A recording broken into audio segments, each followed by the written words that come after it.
Ким айтты орозо кармаган адам жыргайт деп? Орозону жандын эргитиш үчүн, жанды жыргатыш үчүн кармайт деп. Уктап дем алыш үчүн кармайт орозону деп ким айтты?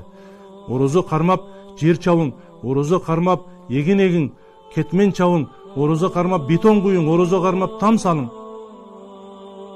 Бир аз каныңыз катып, этиңиз чыйралып, бир аз арыктаң, орозо бүткөндө 5 кило арыктапмын, 10 кило арыктапмын деп айтың.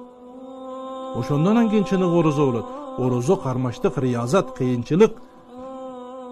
Ким айтты орозо кармаганда рахат кылат деп? Кээ бирлер айтат, орозону кыйнабаш керек экен. Жок, орозо кыйналбайт. Сиз канча кыйналсаңыз, орозо ошончо рахат кылат. Сиз канча кыйынчылык менен орозо кармасаңыз, орозо ошончо кубанат. Билесизби, орозо кыямат күнү сиз менен бизди шафаат кылат. Биз кармаган орозо кыямат күнү Аллахтын алдында туруп айтат: "Я Раб, сенин буйругуң үчүн сенден коркуп мени сактады." Башкача айтканда, орозо карма